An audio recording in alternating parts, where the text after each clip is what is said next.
Hello and welcome to livealittlehigher.com. This Thursday night we will be celebrating the holiday of Purim, the happiest holiday of the Jewish faith.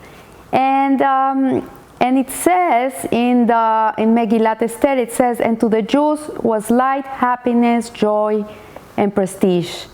And so Purim is about being different.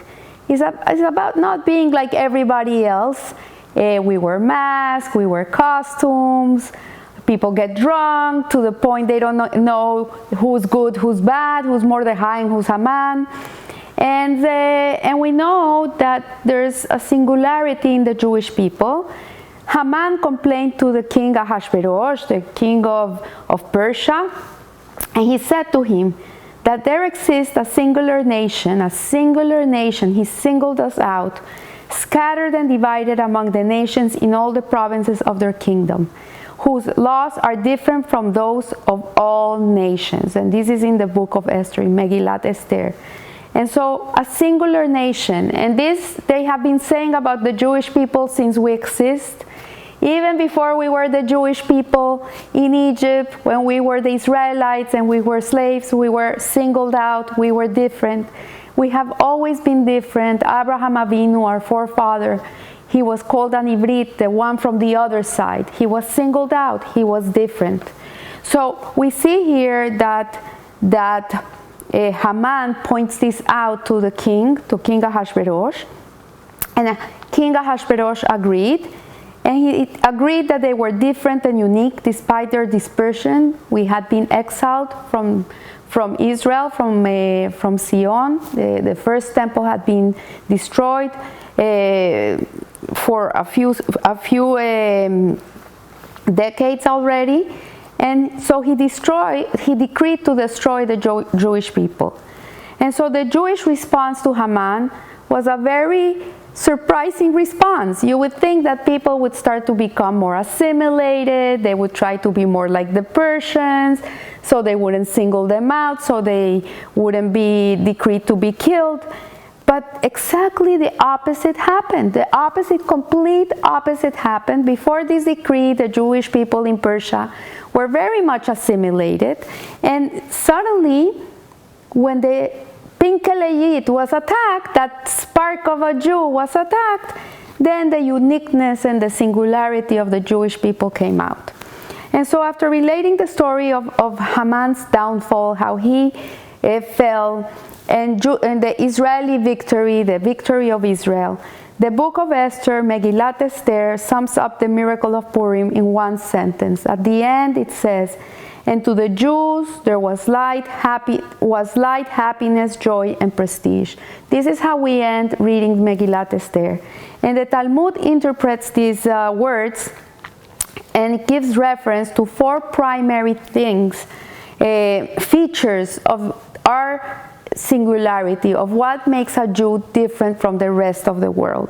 And so the four things that are alluded in this phrase that says, and to the Jews was light, happiness, joy, and prestige, is the Torah, the festivals, circumcision, and tefillim, I'm sorry. So there are, of course, 630 mitzvot. We have 248 positive mitzvahs that we run to do, and then we have 365 mitzvot that we abstain from doing. Obviously, there's a lot of things we do, but Jewish faith singles out these four things, these four features: the Torah, the festivals, the circumcision, and the tefillim, because these are things that are very unique to the Jewish people.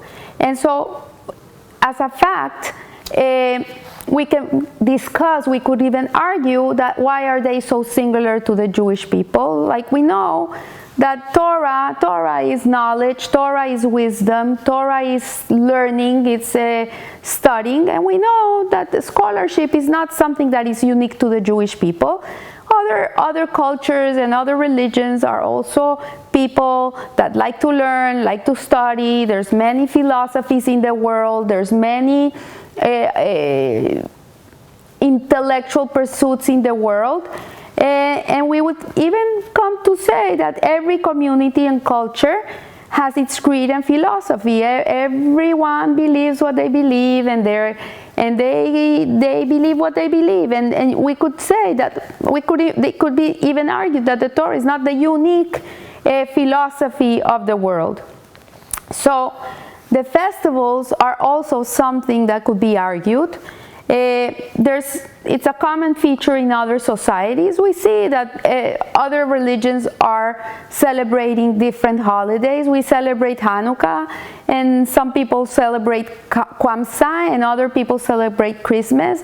And we see in the same month all these different holidays coming out. And Jews eat matzah on Pesach, and we sound the shofar on Rosh Hashanah. We eat cheesecake in Shavuot.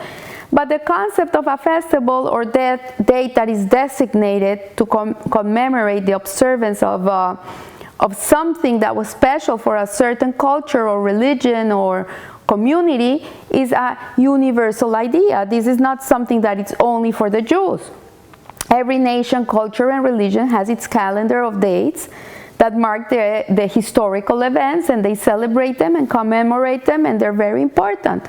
So the same is true about tefillin. Tefillin are the straps that men wrap around their arm, and they put these boxes in the head.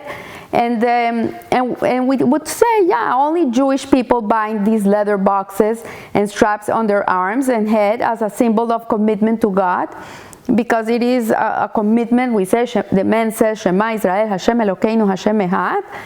But again, the concept of commitment to God is not a Jewish concept.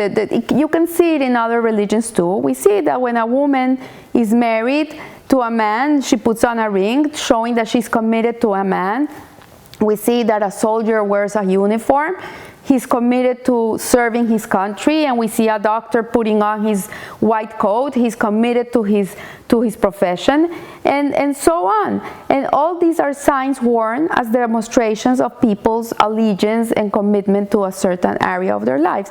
So the tefillin, really, we wouldn't say like this is only like commitment, only Jewish people have commitment. We couldn't say that.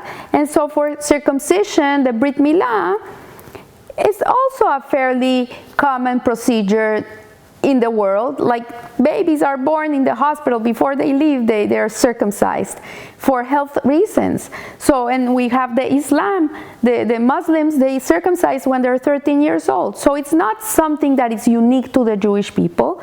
And yet, the Torah, the festivals, the tefillin, and the circumcision, as the book of Esther refers to them, are light, happiness, joy, and prestige. And so are the cornerstones of Jewish distinction. And true, other nations and societies have similar or virtually identical elements in their cultures and their doctrines and their ways of life. But the Jewish experience is a unique experience in the way in which these elements differ. The intention of the use of these elements differs from the intention of our other universal counterparts. So we see here that the Jews, we're going to see how these ideas are different. How does the Jew Torah differ from universal concept of learning and scholarship? Why is it different? Why is it different when a person learns Torah as when a person is learning another faith or another philosophy? So the key lies in the book of Esther. The choice of the Hebrew word aura. It uses the word light when it's talking about Torah. Light, aura. This word aura is used in a feminine form of light as reference to Torah.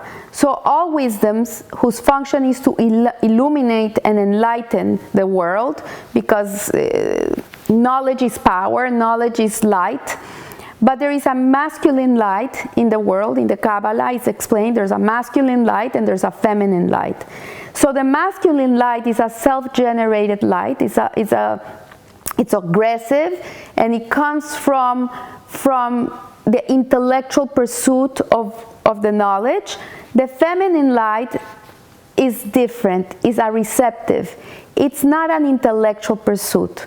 Masculine intellect is the mind exploring the unknown, is chokmah, is wisdom, is that spark of light, that flash of insight that a person has.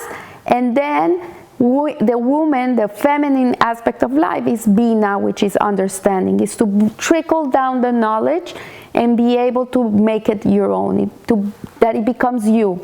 So we see here that the feminine intellect is the mind opening itself to receive from a higher source. So the masculine is what do I know? It's about me and my knowledge and me giving.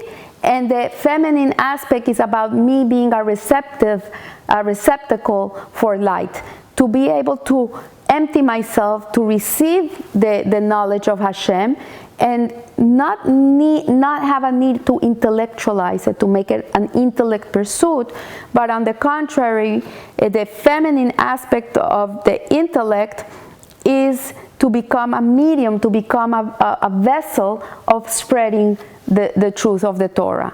So to study Torah is first and foremost the surrender to a revelation of divine truth. It's to surrender, to nullify yourself, to make one's mind a receptacle for wisdom and the will of Hashem.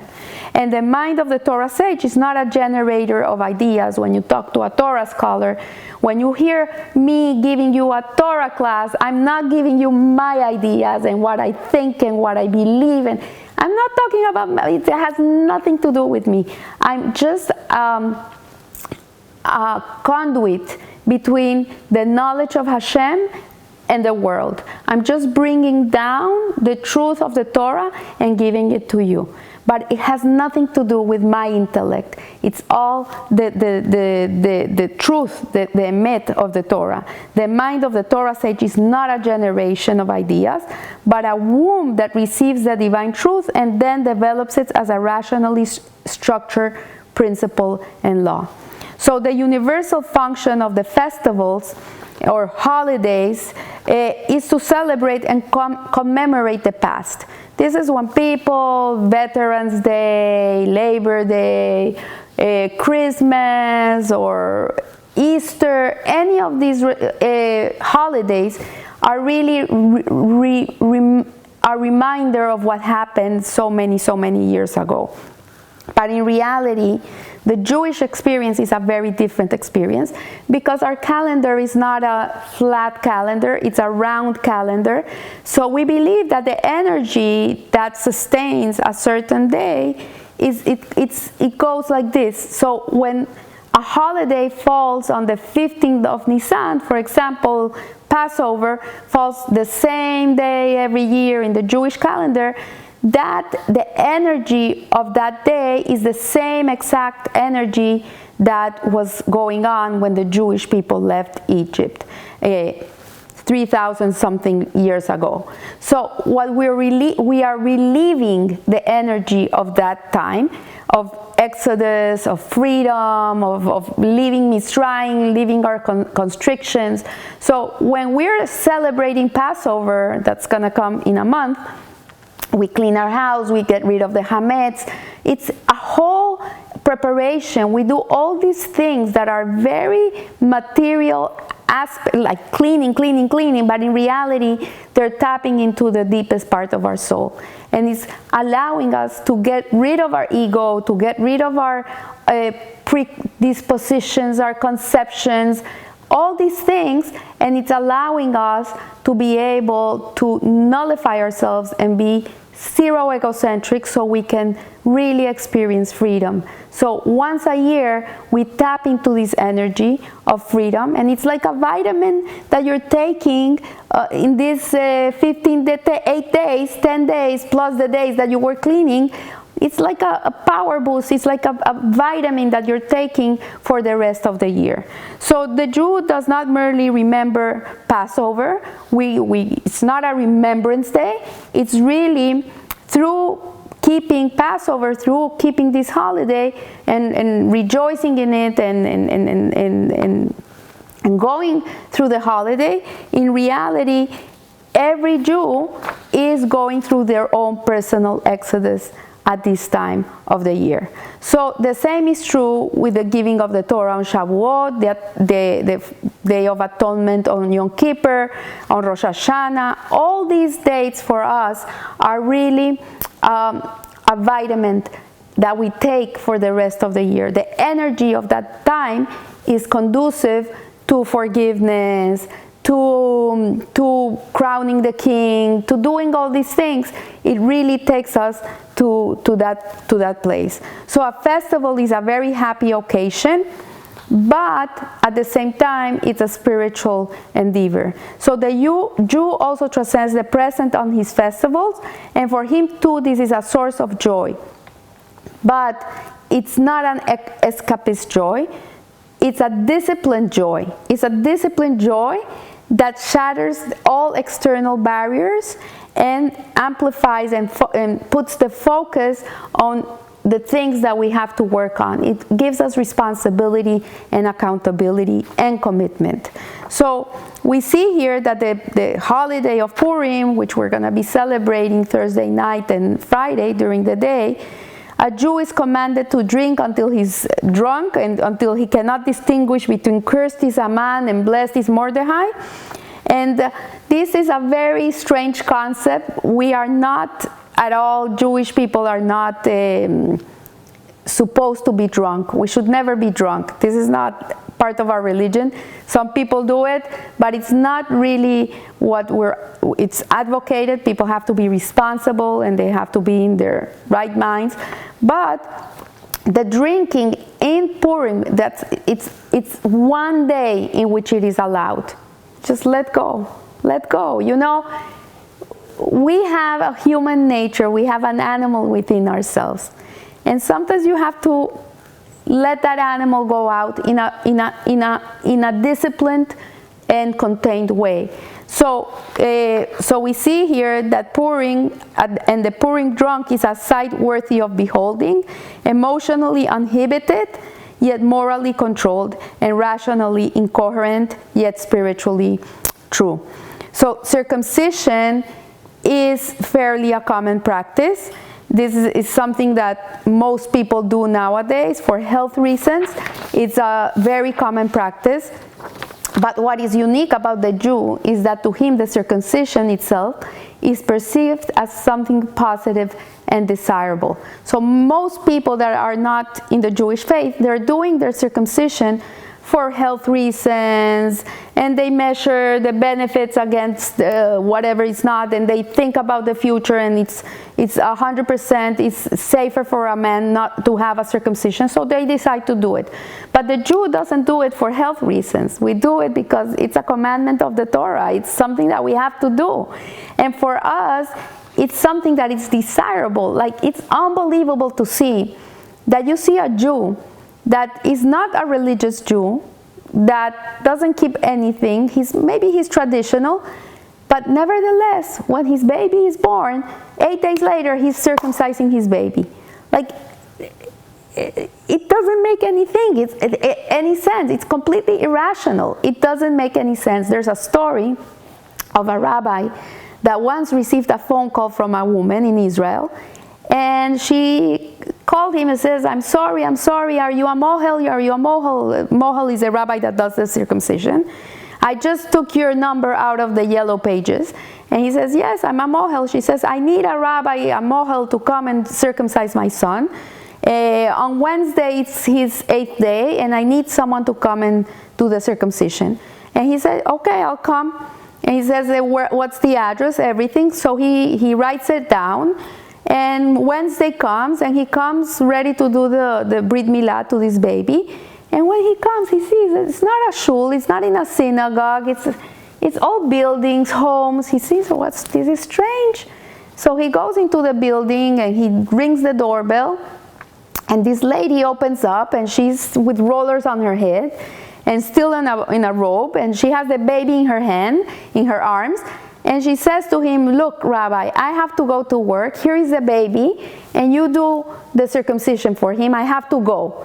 He says, but sorry, lady, this is a Brit Milah. Like, why do you have to go? He says, I have to go to work. I have to go to work. And here is the baby, and you take care of him. And so the lady left. She went to work. She left him with the baby. She says at 11 o'clock in the morning, the babysitter is going to come, and you can leave. And so she wrote him the check, and she left. And the rabbi was like stunned, like, what happened here? Like, what's going on? Like, he couldn't even believe it. So he had to get his act together, like calm himself. He prayed a lot. And then finally he did the Brit Milah for the baby, and 11 o'clock came, and this lady came to take care of the baby, and he left, and he never knew anything else about that baby. 13 years later, he receives a phone call, and he says, Rabbi, do you remember me? And the rabbi says, who are you? He says, 13 years ago you came and did a Brit Milah for my son. I left him in your arms, and I went to work, and I left him with you. And the rabbi says, yeah, for sure. How am I going to forget this? Like, this is unforgettable. And says, what did you do to my child? So the rabbi says, what are you talking about? What did I do to your child? I did a Brit Milah. He says, no, but you did something else to my child. And he says, well, while I was waiting for the babysitter, I sat down and I did a lot of Tehillim, and I cried a lot for your child, that he should grow in the ways of Torah and Masim Tovim, and he should go to Huppah. And so she says, now I understand. And he says, explain to me. He says, now he's 13 years old, he's going to be bar mitzvah, and suddenly he tells me he wants to go to a yeshiva and he wants to be religious. So this mitzvah of circumcision is really supra-rational. It doesn't make any sense at all. It comes from the most deepest connection of a Jew to Hashem. A person can be completely secular and believe in nothing, but when time comes to be, the mother would never even wonder not to do a Brit Milah for her son. So we see here that the bris is compared to joy and prestige. And so then we have the black boxes and the fourth definer of Jewish uniqueness, which are the tefillin, black leather boxes containing scrolls inscribed in them with the words of the Shema Israel. And it really puts the relationship in place, and the tefillin stand out in their austere simplicity. We see that other cultures have things, symbols that identify them, that are very, very worked on and very gold and inscribed and very precious things. But we see that the tefillin stand out because they're very simple. They're these black leather boxes. They have nothing special on them. And we see that the Torah mandates to be unadorned. They have to be unadorned and painted black. And so for the tefillin conveyed not pride, they're humble, there's humbleness in them, but the Jew's subjugation of his mind and his heart and deeds to the Almighty. This is what it is. Because at the end of the day, if a Jew has no humility, he can never give himself to Hashem completely. The first ingredient is humility. And yes, the tefillin are the prestige of a Jew. This is what makes him prestigious. But the Jew's prestige does not lend itself to aesthetic depiction. It doesn't come from gold rims and gold clothes and all this. The prestige of a Jew comes from his humbleness and his servitude to God. And in the binding of this his intellect, emotions, and talents to the supernal will. So Purim celebrates the salvation of a singular people, a people whose learning, festivities, sacrifices, and badge of honor are so similar yet so unique in the family of man. And so we see here, as we began this shiur, we finish, and the light is Torah, happiness are the festivals, joy is circumcision, and prestige are the tefillin. This is in Talmud, in Megillah. And as we began in Megillat Esther, it says, and to the Jews was light, happiness, joy, and prestige. So I want to wish you a Chag Sameach, a happy Purim.